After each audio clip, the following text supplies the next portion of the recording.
Next guest agrees growth could slow down, but says don't worry. He's standing by his year-end S&P price target of 7,800. Kwon is the chief equity strategist at Wells Fargo. Welcome. It's good to see you again. Thanks for having me. So, the bar is much lower for the earnings season that we're about to go through. But how do you expect us to?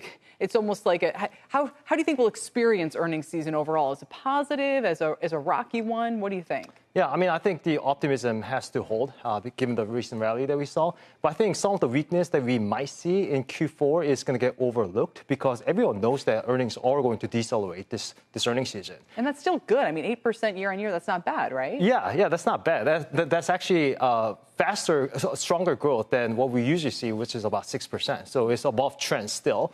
But the outlook is more important. And given that we might be on the cusp of potential reflation cycle and potential demand recovery going forward, I think some of the weakness might get overlooked, but the outlook has to hold. But overlooked for a good reason, right? This is a transitionary period kind of before we get into some of the tailwinds macro-wise from the one big beautiful bill, fiscal kind of tailwinds, monetary possibly tailwinds from the Fed. So, we joke about sometimes how this is the most important earnings season since last earnings season. This time around, just how much as a strategist do you want to, say, discount some of the stuff that we might see because we are going to see some sequential deceleration in earnings growth? Yeah, I think you could discuss some of the weakness, like I said, in Q4. One important aspect in the market, though, that has to hold is really the AI capex, because there has been a big question mark on what AI companies are going to do in terms of their capex. I think it's a little too early to call a peak in AI capex. Obviously, there's that reaction function shifting in the market that capex is no longer rewarded. But the thing is, this isn't the first time that the market is pushing back on capex. We saw that in 2024, too. And I think this is on AI arms race. I think cutting capex is the last thing that hyperscalers are going to do. And I think AI capex is going to continue. Yeah, so what does that market look like then? As you kind of start getting a feel for that, we come rip-roaring out of the year with metals prices are soaring, the memory stocks are soaring, so certain parts of the AI trade, NVIDIA, kind of a little bit more choppy.